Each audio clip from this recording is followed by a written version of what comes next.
नमस्ते बालमित्रांनो, मी बंड स्नेहल, विला कुलकर्णी प्राथमिक शाळा नवी पेठ अहमदनगर आपल्या सर्वांचं मनपूर्वक स्वागत करते. आपण इयत्ता 7वी गणित विषयाचा अभ्यास करत आहोत. यामध्ये आज आपण पाहणार आहोत परिमेय संख्यांच्या दरम्यानच्या संख्या. परिमेय संख्यांवरील क्रिया आपण पाहत होतो. त्यामध्ये आपण बेरीज, वजाबाकी, गुणाकार, भागाकार या क्रिया पाहिलेल्या आहेत. आणि आज आपण पाहणार आहोत परिमेय संख्यांच्या दरम्यानच्या संख्या. म्हणजे आपल्याला जर दोन परिमेय संख्या दिल्या असतील तर त्या दरम्यान कोणत्या संख्या आहेत हे आपल्याला काढायचं आहे. चला तर मग पहा. पहिलं उदाहरण आहे 2 ते 9 यामधील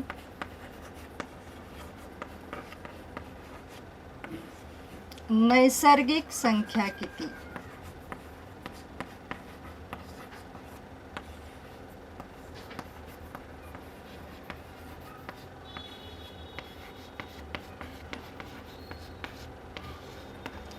आता नैसर्गिक संख्या आपल्याला माहिती आहेत. नैसर्गिक संख्या म्हणजे मोज संख्या. मग आपल्याला 2 ते 9 यामध्ये किती नैसर्गिक संख्या येतील हे सांगता येणार आहे. पहा, 2 नंतर 3, 4, 5, 6, 7, 8 आणि त्यानंतर 9. म्हणजे 2 ते 9 मध्ये किती नैसर्गिक संख्या लिहिल्या आपण? पहा, 3, 4, 5, 6, 7, 8. म्हणजे 1, 2, 3, 4, 5, 6 किती नैसर्गिक संख्या आलेल्या आहेत? एकूण 6 नैसर्गिक संख्या आलेल्या आहेत. बरोबर, नैसर्गिक संख्या आपण लिहिल्या आहेत. आता दुसरा प्रश्न असा आहे, पहा, -4 ते 5 या मधील पूर्णांक संख्या किती? पूर्णांक संख्या किती?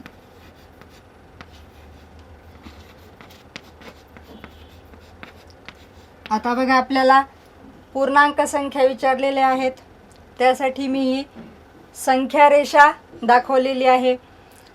तर -4 पासून ते -5 पर्यंत आपल्याला पूर्णांक संख्या मोजायच्या आहेत. पहा, मग चला, इथे -4 कुठे दिसतंय? या ठिकाणी -4 आहेत आणि -5 या ठिकाणी आहेत. पहा, आणि यांच्या दरम्यान किती संख्या आलेल्या आहेत? पहा, आपण लिहूयात. -3 आहे, -2 आहे, -1 आहे, 0, 1, 2, 3, 4 एवढ्या संख्या आलेल्या आहेत. किती आलेल्या आहेत मोजू आपण. 1, 2, 3, 4, 5, 6, 7, 8 एकूण 8 संख्या आलेल्या आहेत. बरोबर, या पद्धतीने आपण नैसर्गिक संख्यांच्या दरम्यानच्या संख्या लिहू शकतो, पूर्णांक संख्यांच्या दरम्यानच्या संख्या लिहू शकतो. आणि आता आपल्याला काय करायचं आहे? परिमेय संख्यांच्या दरम्यानच्या संख्या लिहायच्या आहेत. कशा लिहायच्या, कशा शोधायच्या बघूयात आपण. पहा, पहिलं उदाहरण आहे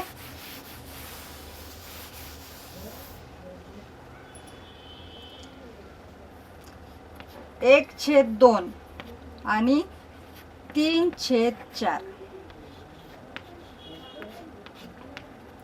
यांच्या दरम्यान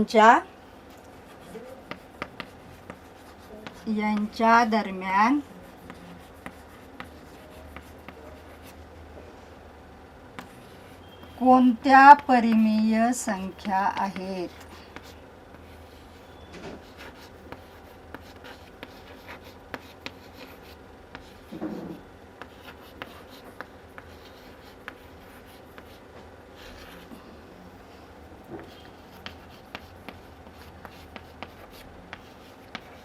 आता या ठिकाणी पहा, 1/2 आणि 3/4 यांच्या दरम्यान आपल्याला परिमेय संख्या काढायच्या आहेत. मग परिमेय संख्यांवर क्रिया करत असताना शक्यतो काय करायचं आहे, परिमेय संख्यांचा छेद आपल्याला समान पाहिजे आहे. मग या ठिकाणी छेद समान आहे का? पहिल्या परिमेय संख्येमध्ये छेद आहे 2, दुसऱ्या परिमेय संख्येमध्ये छेद आहे 4. दोन्ही छेद समान नाही. मग आपण काय करू, आधी समछेद करून घेऊ. यांना समछेद रूप देऊ. ते कसं द्यायचं आहे ते आपण शिकलेलो आहोत. मग या ठिकाणी छेद 2 आहे, आपण याचं छेद काय करू, 4 करता येईल आपल्याला, सोपं आहे. छेदाला आपण काय करणार आहोत, 2 ने गुणणार. छेदाला 2 ने गुणलं की आपल्याला अंशाला सुद्धा 2 ने गुणावं लागणार आहे. पहा मग या ठिकाणी 1 गुणिले 2 छेद 2 गुणिले 2. म्हणजे या ठिकाणी काय झालेलं आहे, 2 1 2 आणि 2 दुने 4. म्हणजे आता आपली संख्या कोणती आलेली आहे, 2/4 आणि 3/4. आता ह्या दोघांच्या दरम्यान आपल्याला परिमेय संख्या काढायच्या आहेत.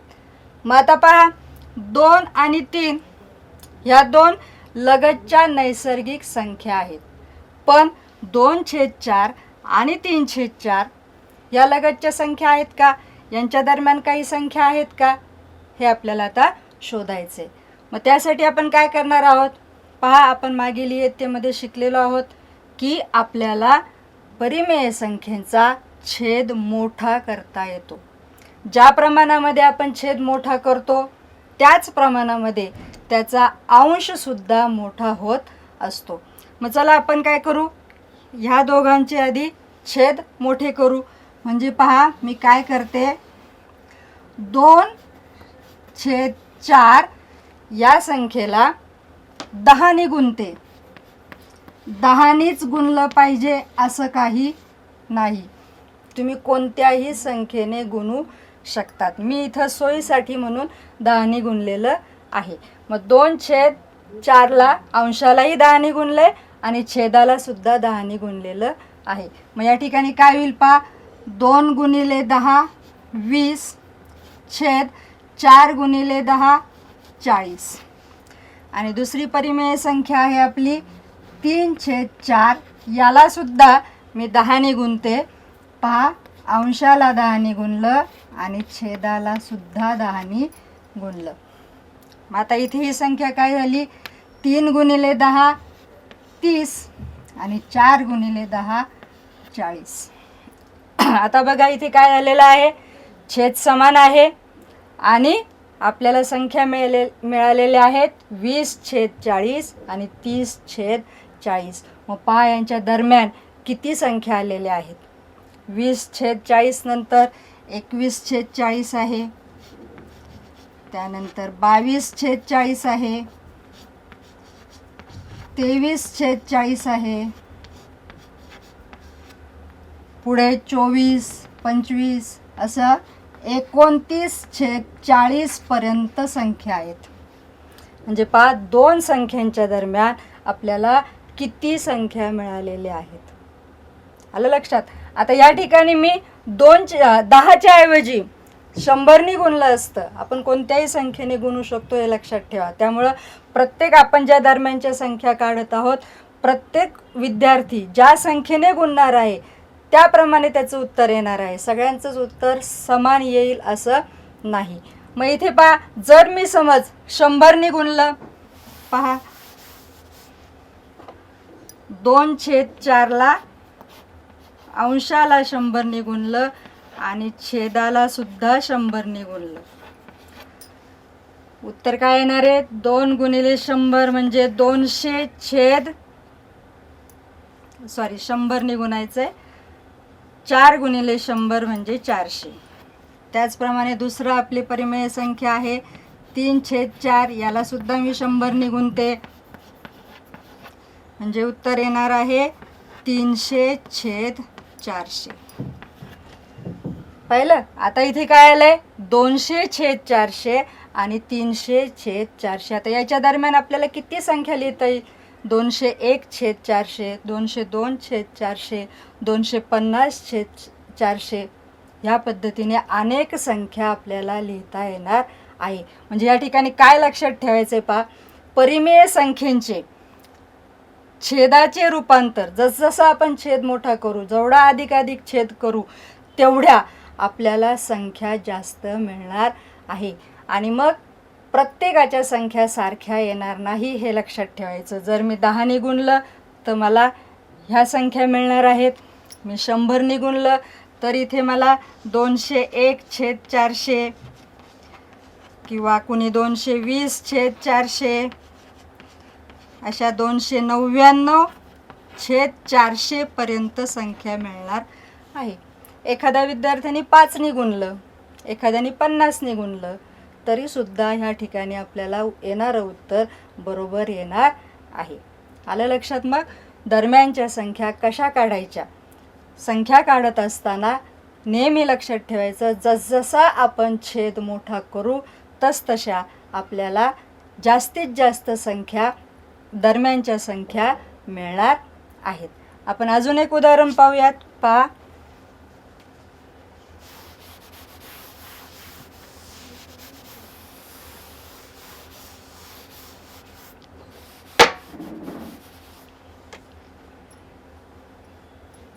एक छेद 2 आणि 3/5. 1/2 आणि 3/5 यांच्या दरम्यान कोणत्या परिमेय संख्या आहेत?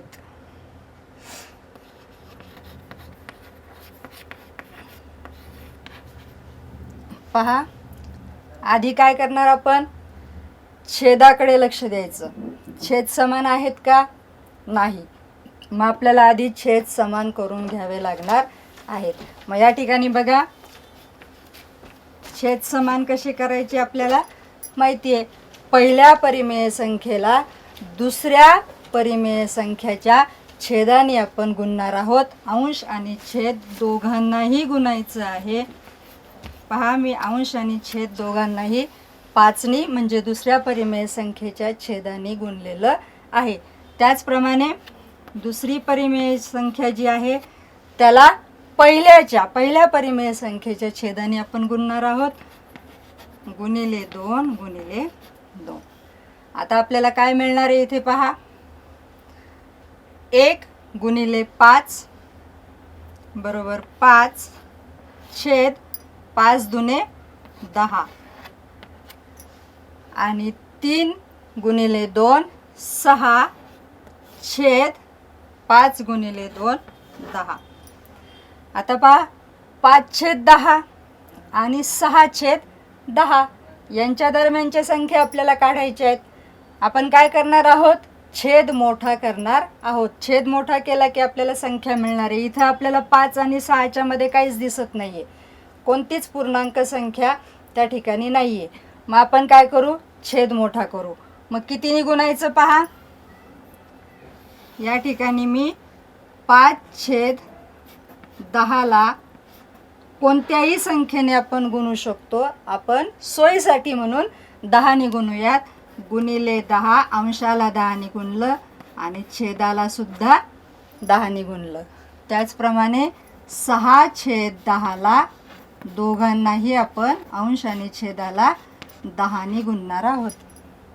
मग आता इथे काय होईल पहा, 5/10 50 छेद 10/10 100 आणि 6 गुणिले 10 6/10 60 आणि 10 गुणिले 10 100. आता बघा यांच्या दरम्यान किती संख्या आलेल्या आहेत पहा. पहिली संख्या आहे 51/100, 52/100, 53/100, त्यानंतर 54/100. याप्रमाणे करत गेलं तर 59/100 एवढ्या आपल्याला दरम्यानच्या संख्या मिळणार आहेत. याऐवजी मी जर 10च्या ऐवजी 100ने गुणलं असतं तर इथे आले असते 500.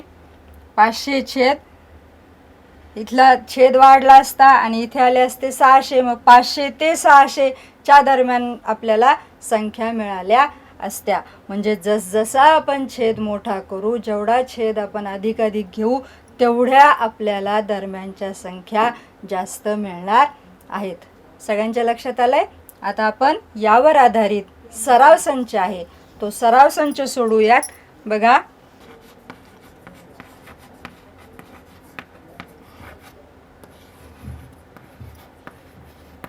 उदाहरण दिलेले आहे आपल्याला. एकच प्रश्न आहे यामध्ये. पहा, खालील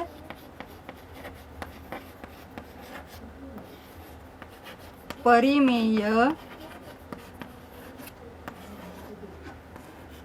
संख्यांच्या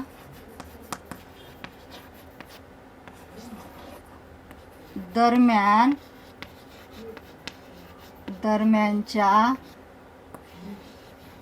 3 संख्या लिहा.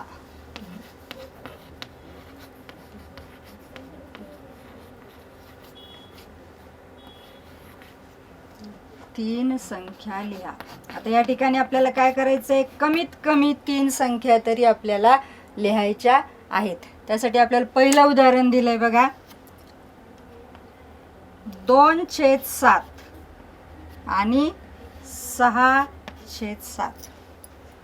आता सोपं उदाहरण आहे. 2/7 आणि 6/7.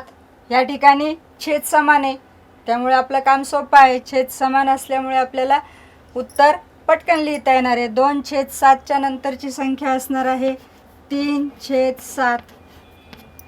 त्यानंतर 4/7. पुढे 5/7. आलं लक्षात? 3 संख्या लिहायच्या आहेत आपल्याला. 3 संख्या मिळाल्यात आपल्याला. त्यानंतर दुसरं उदाहरण आहे 4/5 आणि 2/3. यांच्या दरम्यान आपल्याला संख्या लिहायच्या आहेत. 4/5 आणि 2/3. आता इथे मात्र काय झालेलं आहे? छेद समान नाही. मग आधी आपल्याला त्याचे छेद समान करून घ्यावे लागणार आहेत. मग या ठिकाणी आपण काय करू? आपल्याला आता नियम माहिती झालेला आहे. पहिल्या संख्येला दुसऱ्या संख्येच्या छेदाने गुणायचं आणि दुसऱ्या संख्येला पहिल्या संख्येचं छेदाने गुणायचं. पहा आता, 4 गुणिले 3 छेद 5 गुणिले 3. आणि दुसरं होईल 2 गुणिले 5 आणि 3 गुणिले 5. म्हणजे आपल्याला या ठिकाणी संख्या मिळणार आहेत. पहा, 4 त्रिक 12 छेद 15 आणि दुसरी संख्या मिळालेली आहे 5 दुने 10 छेद 15. आता यांच्यामधली संख्या पटकन सांगू शकतो आपण. 10 आणि 12च्या मध्ये 11 संख्या आहे, 11/15. पण आपला प्रश्न काय आहे? संख्यांच्या दरम्यानच्या 3 संख्या लिहायच्या आहेत. मग एक संख्या आपण 11/15 सांगता येणार आहे, पुढच्या आपल्याला 3 लिहायच्या आहेत. मग त्यासाठी काय करावं लागेल? पुन्हा आपण छेद मोठा करूयात. मग काय करता येईल? पहा, संख्येला आपल्याला 12/15 आणि 10/15 याचा छेद मोठा करायचा आहे. आपण एका संख्येने दोघांनाही गुणणार आहोत. कोणतीही संख्या घ्या. या ठिकाणी मी आता 2 ने गुणते. 12 गुणिले 2 आणि 15 गुणिले 2. त्याचप्रमाणे दुसऱ्या परिमेय संख्येला सुद्धा आपण 2 ने गुणणार आहोत. 10 गुणिले 2 आणि 15 गुणिले 2. पहा आता इथे काय झालंय? 12 दुने 24 आणि 15 दुने 30. तसं 10 दुने 20 आणि 15 दुने 30. आता यांच्या संख्या आपल्याला पहा इथे सोपं आलेलं आहे. 24/30 20/30 यांच्या दरम्यान आपण संख्या लिहू शकतो. कोणत्या संख्या येतील मग पहा? 24च्या आधी इथं कोणती संख्या येईल? 23/30. त्यानंतर 22/30 आणि 21/30. या 3 संख्या आपण मिळवलेल्या आहेत. यापेक्षा जास्त संख्या सुद्धा आपण लिहू शकतो. 2च्या ऐवजी तुम्ही 10 ने गुणा, 50 ने गुणा, 100 ने गुणा. आपल्याला तेवढ्या जास्तीत जास्त संख्या मिळणार आहेत. पुढचं तिसरं उदाहरण आहे पहा.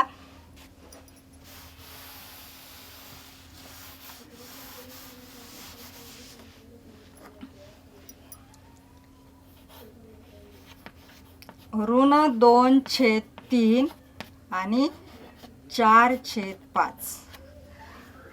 पुन्हा या ठिकाणी काय झालेलं आहे, छेद समान नाहीत. आपण छेद समान करून घेऊयात. ऋण 2 गुणिले 5 छेद 3 गुणिले 5.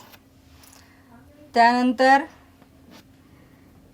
4 गुणिले 3 छेद 3 गुणिले 5. म्हणजे आपल्याला संख्या मिळालेल्या आहेत कोणत्या पहा.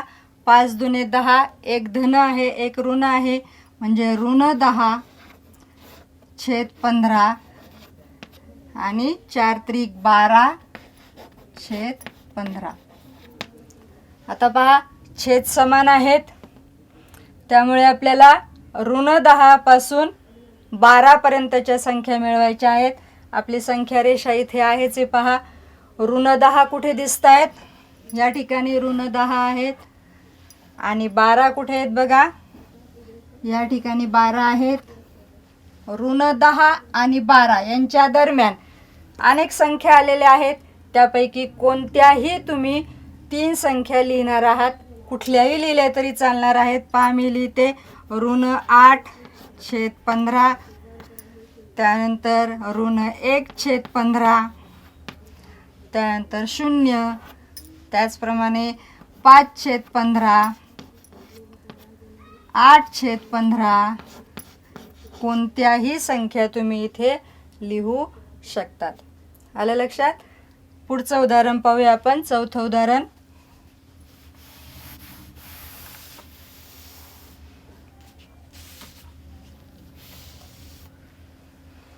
पहा 7/9 आणि ऋण 5/9. सोपं उदाहरण आहे, कारण की त्यांचा छेद समान आहे. दोन्ही ठिकाणी छेद 9 आहे. मग आपल्याला फक्त काय पाहायचं आहे आता, 7 धन आहेत आणि 5 ऋण आहेत. संख्या रेषा आपल्या समोर आहेच आहे, आपण काढू शकतो. 7 कुठे आहेत बघा, या ठिकाणी 7 आहेत. आणि ऋण 5 कुठे आहे, इथे आहे. मग यांच्या दरम्यानच्या कोणत्याही संख्या लिहू शकतात. आणि अजून एक आपण लक्षात ठेवू शकतो पहा, एक संख्या धन आहे, एक संख्या ऋण आहे. आपल्याला उजवीकडे धनसंख्या आहेत, डावीकडे ऋणसंख्या आहेत. मग धनसंख्या आणि ऋणसंख्या यांच्यामध्ये 0 हा येणारच आहे. त्यामुळे आपण लगेच जरी 0 लिहून ठेवला तरी काहीच हरकत नाही, कारण दोघांच्या दरम्यान 0 हा येणारच आहे. मग आता पाहूयात आपण ऋण 5 पासून धन 7 पर्यंतच्या यातल्या कुठल्याही संख्या तुम्ही लिहू शकतात. पहा उदाहरणार्थ ऋण 3/9, ऋण 2/9, 0, त्याचप्रमाणे 2/9, 4/9. कोणत्याही संख्या तुम्ही इथे लिहिणार आहात. 3 संख्या आपल्याला लिहायच्या आहेत. आलंय. आता पुढचं पहा, 5वं गणित आहे.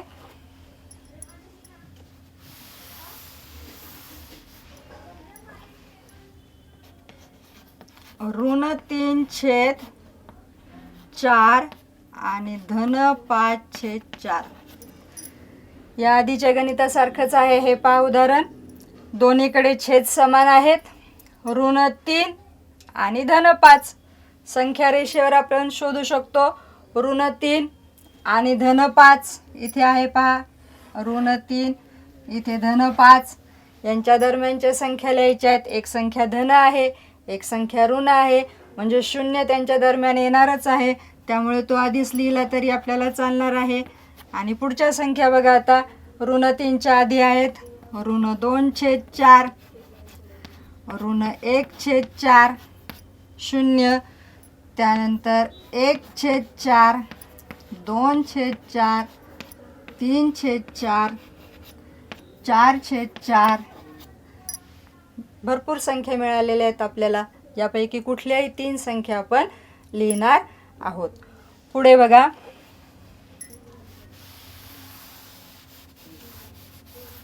6वं उदाहरण आहे 7/8 आणि -5/3. आता या ठिकाणी परत छेद समान नाहीत. मग आधी आपल्याला छेद समान करून घ्यायचे आहेत.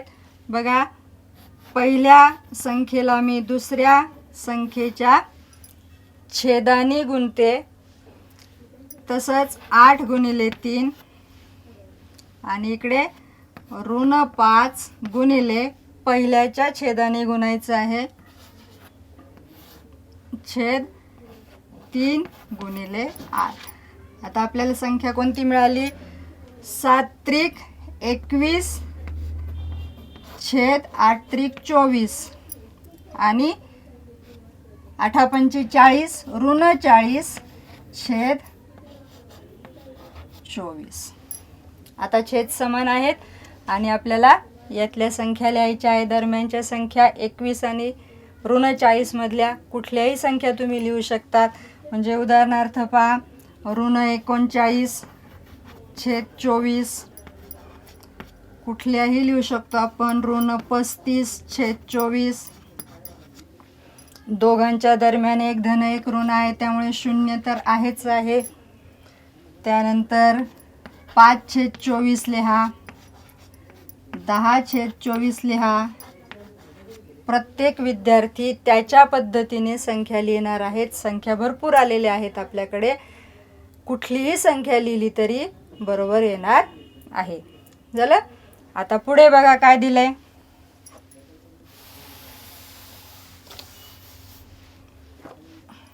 5/7. 7वं गणित आहे आपलं. 5/7 आणि 11/7.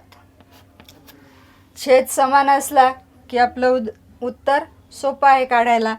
5/7 आणि 11/7 म्हणजे 5 नंतरची संख्या येणार आहे 6/7, 7/7, 8/7, 9/7, 10/7. आलंय सगळ्यांना. 3 संख्या लिहायच्या आहेत. या 5 पैकी कुठल्याही 3 संख्या आपण लिहू शकतो. आणि शेवटचं उदाहरण आहे पहा, 0 आणि -3/4 यांच्या दरम्यानच्या संख्या लिहायच्या आहे. आता 0ला छेद काही नाही आहे, मग 0चा छेद आपण 0/4 सुद्धा लिहू शकतो, बरोबर. आणि -3/4. आता यांच्या दरम्यान संख्या लिहायच्या आहेत आपल्याला. मग काय येईल? 0च्या नंतरची संख्या काय येणार आहे? 0 नंतर -1. इथे पहा 0 आणि आपल्याला -3 पर्यंत जायचं आहे. मग 0, त्यानंतर -1/4, -2/4 आणि -3 तर दिलीच आहे. 2च संख्या आल्यात. मग आता काय करायचं? आपल्याला तर 3 संख्या पाहिजे आहेत. मग काय करणार? आपण छेद मोठा करू. छेद मोठा केलं की आपोआप आपल्याला संख्या जास्त मिळणार आहेत. मग इथे आपण छेदाला 2नी 3नी कुठल्याही संख्येने गुणलं तरी चालणार आहे. मी 2नी गुणते, बघूयात काय होतं. आपण छेदाला आणि अंशाला दोघांनाही गुणावं लागणार आहे. पहा काय होते. 2नी गुणलंय, उत्तर येते इथे -2/8. आणि दुसरी संख्या आहे आपली -3/4. यालाही आपण 2नी गुणतोय, म्हणजे उत्तर येणार आहे -6/8. पहा यांच्या दरम्यान आपण अजून संख्या लिहू शकतो. -2 आणि -6. -2च्या पुढे -3/8 लिहिता येणार आहे, -4/8 लिहिता येणार आहे, -5/8 लिहिता येणार आहे. अशा पद्धतीने जेवढा आपण छेद मोठा करतोय तेवढ्या आपल्याला संख्या जास्त लिहिता येणार आहेत. म्हणजे याचं उत्तर तुम्ही या पद्धतीने सुद्धा लिहू शकतात. पहा -3/8, -4/8 आणि -5/8. तुम्ही दुसऱ्या संख्येने गुणलं तर अजून उत्तर येणार आहे. मग या ठिकाणी आपण सुरुवातीला जे प्रश्न घेतला होता पहा, 2 पासून 9 पर्यंतच्या नैसर्गिक संख्या किती आहेत ते मोजा, असा प्रश्न होता आपला. आणि दुसरा जो प्रश्न होता आपला तो होता ऋण 4 ते 5 यांच्या दरम्यान किती पूर्णांक संख्या आहेत. मग आपल्याला पहा, नैसर्गिक संख्या किती आहे हे मोजता आलं. दरम्यानच्या नैसर्गिक संख्या आपल्याला मोजता आल्यात, दरम्यानच्या पूर्णांक संख्या आपल्याला मोजता आल्यात. परंतु जेव्हा आपल्याला 2 परिमेय संख्या दिलेल्या असतात तर त्या 2 परिमेय संख्यांच्या दरम्यान आपल्याला असंख्य परिमेय संख्या काढता येतात, त्या आपल्याला मोजता येणार नाहीत. असंख्य, प्रत्येकाचं उत्तर वेगळं येणार आहे. भरपूर आपल्याला त्या दरम्यानच्या संख्या काढता येणार आहे. प्रॅक्टिस करा, अनुभव घ्या. खरंच खूप येत आहेत का संख्या दरम्यानच्या? पहा तुम्ही. बेस्ट ऑफ लक. धन्यवाद.